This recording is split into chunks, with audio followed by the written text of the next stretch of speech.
Baby, keep smiling. Niña, You know the sun is shining. es esto. Hasta que aprendí el esta cuestión.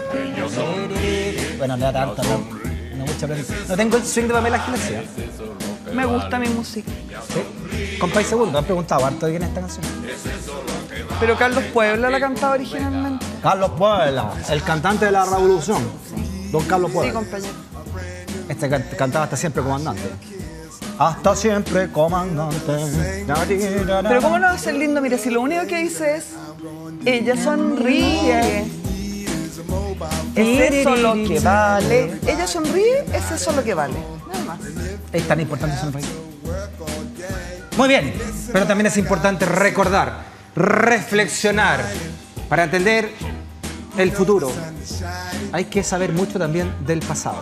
Para entender lo que pasa hoy y lo que se viene hacia adelante en Chile, es importante que le prestes mucha atención a la pizarra de hoy, de Pamela Giles. Tensión, por favor, señor director.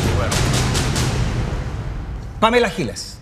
Sí, Freddy, hace algún tiempo hicimos acá en la pizarra de la abuela una pizarra de la vergüenza, que fue probablemente lo más comentado que hemos hecho en este ciclo. Cuando pusimos los rostros en este lado, porque la pizarra hay que partir dividiéndola, ¿cierto? Así es. Esta pizarra tiene, desgraciadamente, o no desgraciadamente, una división. A este lado están los sin moneda de la abuela. La chusma, los que nadie escucha, aquellos que no se ven reflejados en los medios de comunicación ni en ninguna parte, cuyas verdades no están registradas en lo que vivimos cotidianamente. En letra de molde. Y a este lado, todo lo contrario, ¿cierto? La élite. Esos que lo saben todo, que nos dicen cómo tenemos que vivir, que ponen las reglas, que se quedan con la plata, que se quedan con todo. Que prenden las cocinas, como diría Saldívar. Y que además son los dueños de la historia, ¿cierto? Los dueños de la historia y los que hacen la versión oficial de la historia. Ocurre que en estos días hemos estado asistiendo, ¿cierto?, a un clima preelectoral, un clima fome preelectoral, en que yo te diría que todos, sin ninguna excepción, todos los candidatos presidenciales, en definitiva, están a este lado. Ninguno de ellos aparece claramente como un sin moneda, del lado de los sin moneda. 8, todos los que usted ha visto, por lo menos. En opinión de la abuela, y como esta es la pizarra de la abuela, Obvio que sí. Yo te diría que finalmente hay que constatar que todos los candidatos presidenciales, de una u otra forma, finalmente se alinean acá, pertenecen a la élite, pertenecen al mundo de los privilegios. Y a este otro lado están los sin monedas que los observan y que el día 19 de noviembre tendrán que decidir si se levantan a votar y por quién van a votar, ¿cierto? Ya. Pero sin tener una presencia. Ahora, en este mundo de los no escuchados, ¿ya?, pasan una cantidad de cosas, se produce una cultura que se basa en una memoria, como tú lo decías al comienzo de este programa. Y ayer fue el día del ejecutado político. Se hicieron algunos actos en algunas partes, se recordaron algunos ejecutados políticos, pero a mi juicio faltó un recuerdo mucho más profundo de unos personajes que deberían haber estado mucho más presentes todo este tiempo. Una cosa más institucional, si usted, Pamela, porque se hicieron algunas cosas en Pisagua, por ejemplo. Sí, actos sí. más bien locales. Se hicieron algunos actos, incluso las autoridades de gobierno participaron en algunos de ellos, pero sin embargo nadie recordó de la manera que a mí me parece que deberían estar presentes ¿Ya? a unos ejecutados políticos en particular. Según el informe RETIC, 309 niños y adolescentes que fueron ejecutados durante la dictadura militar. Menores de edad. En ese minuto menores de edad, porque hasta el año 79 la minoría de edad era de 21 años para hacia atrás, ¿cierto? 309 menores de edad fueron ejecutados por la dictadura. Sí. Luego, cuando cambia la ley, ¿cierto? Y si nos atenemos a qué consideramos hoy un niño adolescente, debemos decir que hay una triste lista, de la cual haremos una nueva pizarra de la vergüenza, de 90 niños, 90 menores de 17 años que fueron muertos durante la dictadura militar, ejecutados por razones políticas. Impresionante. Hay que sacarle este número, digamos, los detenidos desaparecidos, y otras formas de muerte, niños que también murieron en condiciones de tortura. Son 90 niños ejecutados políticos durante la dictadura militar. Súmele también las mujeres embarazadas que fueron detenidas y desaparecidas, ¿no? Muchas con avanzadísimo estado ya de embarazo, 7 meses, 8 meses. En que además, como tú muy bien recuerdas, se supone que no solamente ellas están desaparecidas, sino que sus hijos, claro, que pueden haber nacido en cautiverio. En algunos de esos casos incluso hay constancia, hay testimonio de que esas mujeres parieron efectivamente estando prisioneras, siendo torturadas, y que esos hijos tuvieron días de vida y después no se sabe nada de ellos.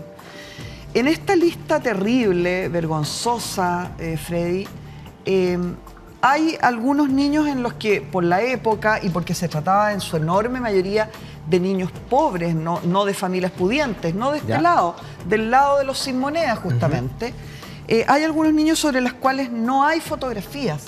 Las agrupaciones de derechos humanos han intentado tener fotografías de todo ello, pero hay numerosos casos en que incluso no hay certificados de nacimiento. Claro, recordemos que estamos hablando de antes del 73, donde sacarse una fotografía no era como ahora, o no, costaba mucho, menos en familias de más escasos recursos. Exacto, y en familias de más escasos recursos, algunas de las cuales después fueron al exilio o tuvieron vidas familiares muy golpeadas a partir de estas muertes. Les quemaron también sus bienes. En fin, ¿no? Exacto, y justamente es bueno recordar en qué contexto estamos, porque en esa fecha tampoco era necesario, tú no te inscribías en el registro civil en cuanto nacías. Entonces hay niños de 10, 15, 4, una cantidad X de años en que no estaban inscritos y por lo tanto no tenían un certificado de nacimiento o un RUT regular. Sin embargo, por ejemplo, tenemos casos, fíjate que son casos que van desde los 15 días. Tú dirás, ¿cómo se puede ejecutar a una guagua de 15 días? ¡Qué horror! Es por posible ejemplo, ejecutarla. estos casos que usted está poniendo, Amela, terminemos con el tercero ahí, de Samuel, de Alicia, de 6 años, Samuel de 13 y Ángel Moya de 15. ¿En qué circunstancias ellos son detenidos y asesinados? Hay distintas situaciones aquí, fíjate, en el caso de Alicia, de 6 años, ella murió, inmediatamente después del golpe había allanamientos en las poblaciones. En una determinada población llegaron a una plaza, la Plaza Panamá, en Santiago, y comenzó una patrulla de militares a disparar a los alrededores porque entendieron que podían ser atacados por la poblada, ¿ya?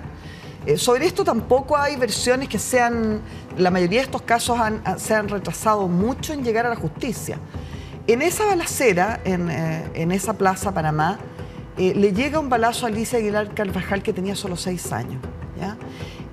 Los testimonios son muy elocuentes y muy dramáticos, porque la madre de Alicia parte con esta niñita baleada a pedirle ayuda al oficial, al jefe de la patrulla, que no la auxilian, ¿ya? Y la niña muere. Pero fíjate que a mí me gustaría tratar en mayor profundidad algunos casos de estos 90 niños que he elegido para traer hoy acá, porque me parecen particularmente impactantes y que dan cuenta de lo que realmente ocurrió en esos días.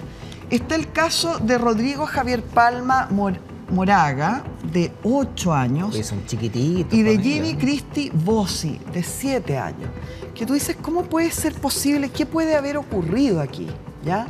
Para que enfrentemos la realidad de que estos dos niños de 8 y 7 años Qué maldad más grande, fueron ejecutados. Ejecutados quiere decir que esto no es una bala loca, no, es un disparo que se hace... Decidieron matarlo. Exacto. En el caso de ellos, fíjate, ellos vivían en Coquimbo, en una población de impuestos internos bastante modesta que queda cerca de la playa de la Herradura. Después del golpe, hay una gran cantidad de militares que se ponen aledaños a esa población donde ellos vivían con su familia, porque hay un gasoducto en ese lugar de Coquimbo, ¿ya? Y todos esos lugares estratégicos eran defendidos por militares inmediatamente después del golpe. Esta situación ocurre en octubre del año 73, en que se encontraban simplemente 3 niños de Coquimbo de 8 y 7 años, había un tercer niño, ¿ya? Jugando a las afueras de su casa, a algunos metros de su casa, cerca de este gasoducto que estaba cuidado por militares.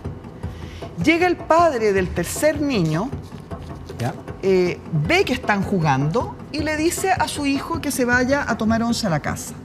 Por lo tanto, este tercer niño se va de la situación. Ya. Luego, cuando los padres quieren que ellos regresen a la casa al atardecer, simplemente descubren que no están en ninguna parte. Pero era muy curioso que tampoco estaban los soldados que habían cuidado durante todos los días anteriores este gasoducto.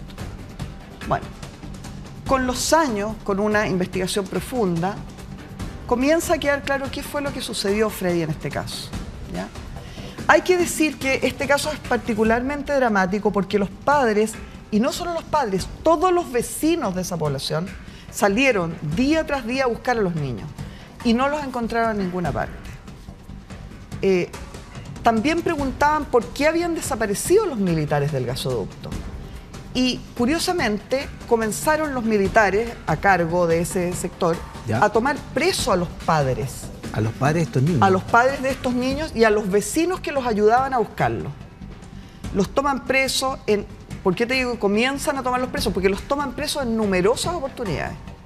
Finalmente, tiempo después, a metros de la casa, aparecen dos cuerpos de estos dos niños, enterrados a 20 centímetros de profundidad. Años después de la búsqueda, ¿ya? Años después de que los padres y los vecinos fueron sometidos una y otra vez a apresarlos, a interrogarlos, a preguntarles y decirles qué sabían ellos de la desaparición. Qué tremendo, Pamela. Terrible. Qué tremendo.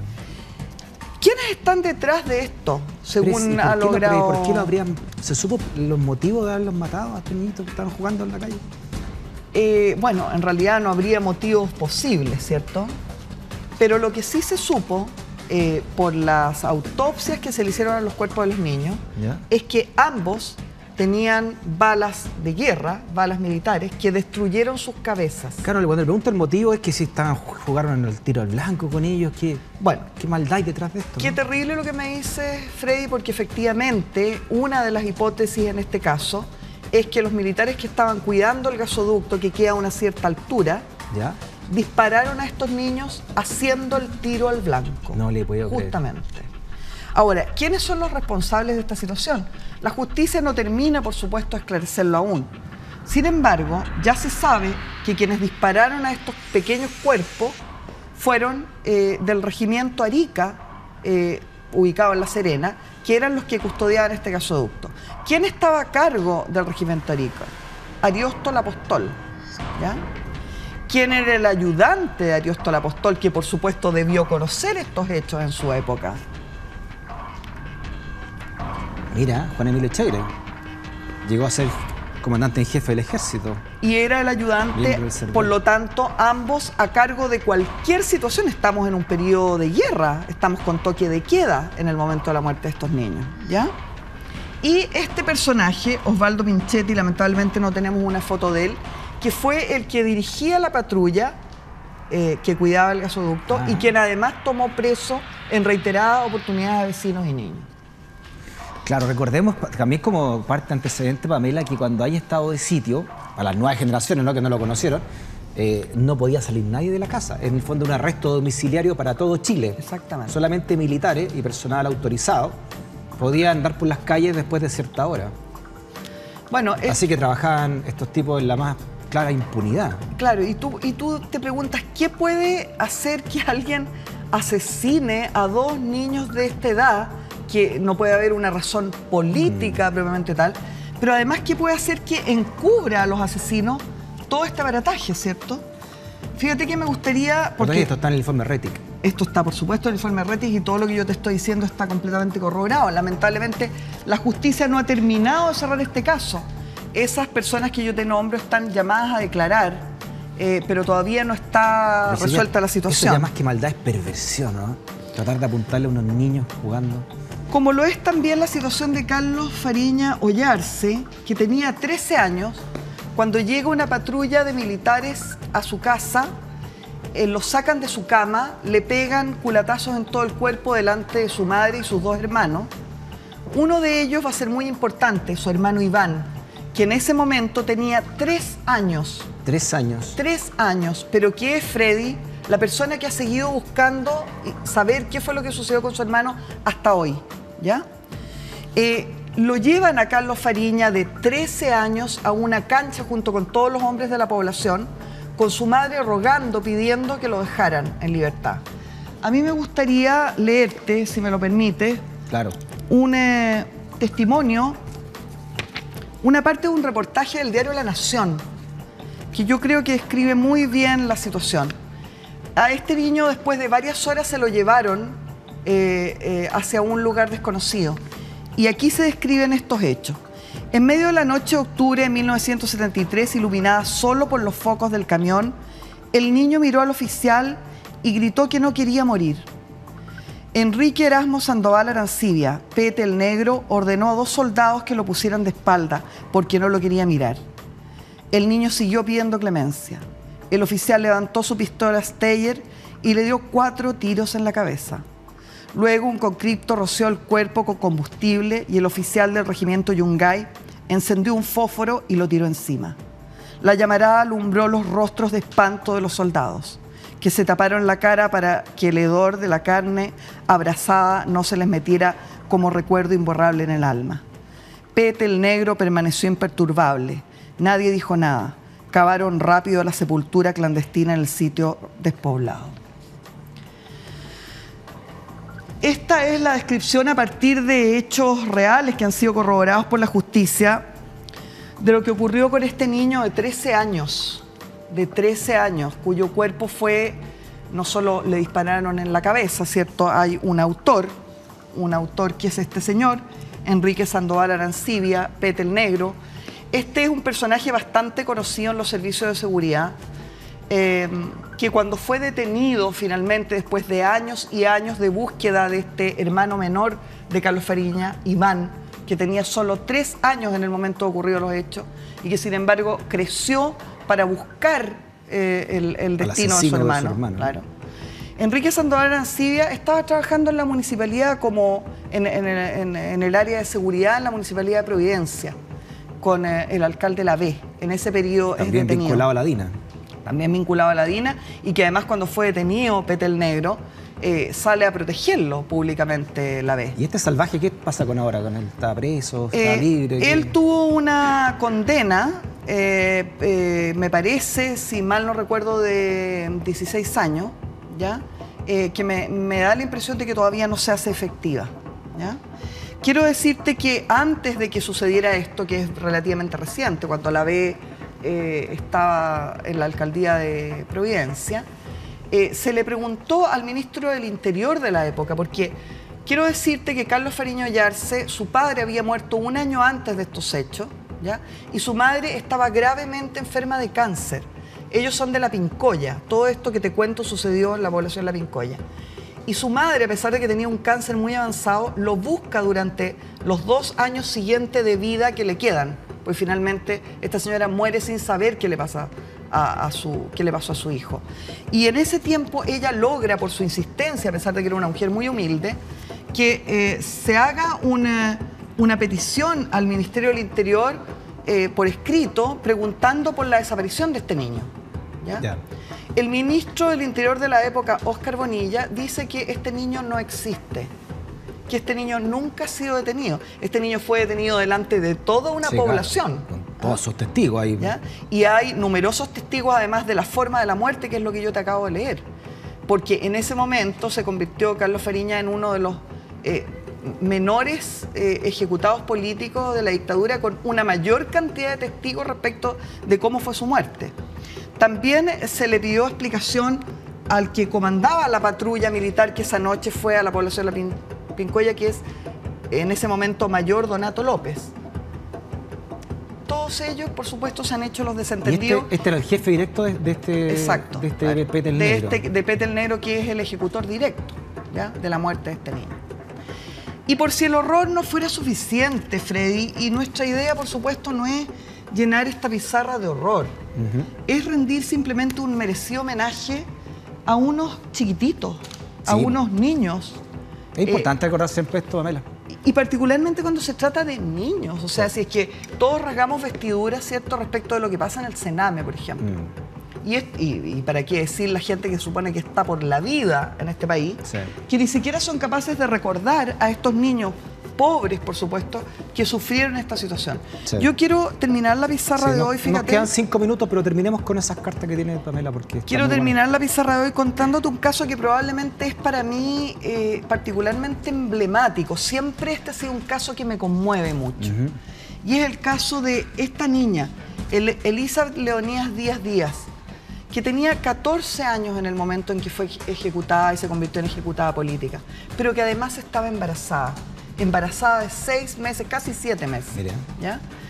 Una embarazada adolescente que es tomada detenida en Puente Alto, en realidad cuando estaba junto con unos amigos en una quinta de recreo. En esa época existía esto que se llamaba quintas de recreo, que eran lugares donde se bailaba en la tarde.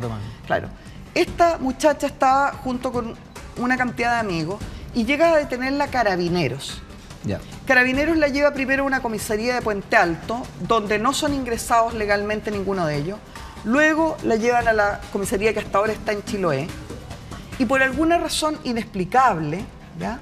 A la mañana siguiente, esto poco tiempo después del golpe de Estado, sacan a todos los detenidos de la comisaría, acusándolos de ser extremistas, los llevan al puente Bulnes, los ponen en fila, les dicen que corran y comienzan a disparar. Toda una patrulla de carabineros, una patrulla completa de carabineros. Quiero leerte, si me permites, Freddy, un testimonio. ¿Por qué un testimonio? Porque ocurre que uno de los muchachos a los que les dispararon en el puente Bulnes se salvó cubriéndose debajo de los demás. ¿Ya? Quedó gravemente herido, muy gravemente herido. Hay un sobreviviente a esta matanza. Pero vivió para contar lo que había vivido. Y es Luis Abraham González Plaza, que tenía 19 años en ese momento. Esta foto es reciente, pasa que tenía 19 años cuando... Y en esta matanza murió la chica Elizabeth Leonías Díaz, no solo ella, sino que su guagüita también, ¿cierto? Él dice, nos pusieron frente a la baranda, nos dijeron corran, 3 o 4 metros corrimos y nos dispararon. Muchos cayeron al río, tal como yo, me quedé sin movimiento. Disparó toda la patrulla de carabineros y luego bajaron a rematar a los que había quedado vivos, poniéndoles encima un letrero que decía Carabineros de Chile. Y quiero leerte también, Freddy, para terminar, el relato de un hermano de otro de los fallecidos en el puente Bulnes ese día, que llega a la morgue a buscar a su hermano y que insiste tanto en encontrarlo que lo dejan pasar al lugar donde tienen a los fallecidos llegados al Instituto Médico Legal. Él dice que vio lo siguiente. Los tenían en fila, todos los cuerpos abiertos. Había niños, mujeres, ancianos. Al fondo, un alto de ataúdes. Junto a mi hermano estaba el cuerpo de la niña embarazada, Leonilda Díaz.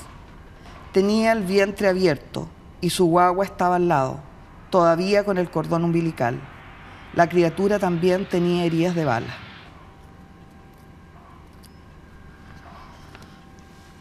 Qué tremendo, Pamela. O sea, la reflexión es lo importante de la democracia, de cuidarla y de no olvidar que esto ocurrió. Cuando hay tanto candidato ahora presidencial, ¿no? Hay algunos candidatos ahí hablando de cerrar Punta Peuco, hablando de perdonazo, hablando de legitimar un golpe de Estado que finalmente también se llevó a mucha gente inocente. Bueno, a mí me produce realmente una indignación, una pena, no sé, me dan ganas como de mandar toda la cresta de repente cuando... O sea, no era mi idea, mi idea es siempre ser una periodista entera, pero cuando uno recuerda estas cosas, cuando uno piensa que están estos niños, ¿cierto? Que me gustaría poner sus caritas de nuevo en esta pizarra. Claro, ponga la capa que recordemos bien a estos mártires también de lo que ocurrió y son y 90, del horror que ocurrió. Son 90, ¿cierto? Entonces, no sé, cuando... Son menores de 18 años, 90 menores de 18 años. 90 menores de 17, o sea, incluidos los 17 años, de 15 días a 17 años. Fíjate que cuando vemos estos rostros... 309, recordemos las cifras, son 309 menores de 21 años que fueron asesinado, ¿no?, por agentes de la dictadura, según el informe Reti. Esta pizarra debería estar llena, ¿cierto?, con los 309 rostros. Hemos querido traer estas historias y yo he querido terminar con esta historia de esta niña, Elisa Leonías Díaz Díaz, en que además hay una guaguita que ni siquiera tiene nombre, ¿ya? También es un caso. Que es un caso de una víctima. De uno de ellos, por supuesto. Y que me parece que, aunque no tenga nombre, tenemos que ponerle un nombre. Tenemos que, no sé, tenemos que abrazar a esa guaguita también de alguna manera. Aunque sea recordando que existió, que estos hechos existieron. Sí.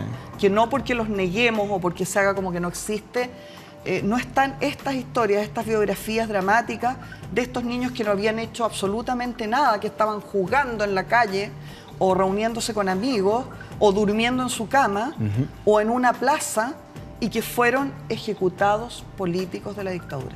Pamela, por último, para despedirnos, ¿no?, y a manera de resumen, nos quedan poco más de 2 semanas para las elecciones presidenciales donde se va a decidir mucho de nuestro país. ¿Qué reflexionaría usted a partir de esto que nos está enseñando en su pizarra los días martes? Yo creo que como los sabios mapuches dicen, su dios, Yanechén, va siempre hacia adelante con fuerza, pero tiene la cabeza torcida hacia atrás. Los ojos de Yanechén miran hacia atrás. Yo creo que ellos son nuestra memoria, ellos son nuestra fuerza, ellos son de nosotros, de los sin moneda. Y lo único que no podemos hacer es olvidarlo, ¿ya? Perfecto. Esto es lo que de verdad importa, en definitiva. Un aplauso grande para Pamela Giles. Interesante, profunda reflexión con su pizarra de hoy. Déjeme saludarla afectuosamente a mí, ¿no? Igual es fuerte. Nunca la he visto tan emocionada y tocada por una Pero cosa, pero... Es que los niños... Y los hechos brutales también lo ameritan, ¿no? Sí, yo creo que así es. Gracias, Pamela, que esté muy bien.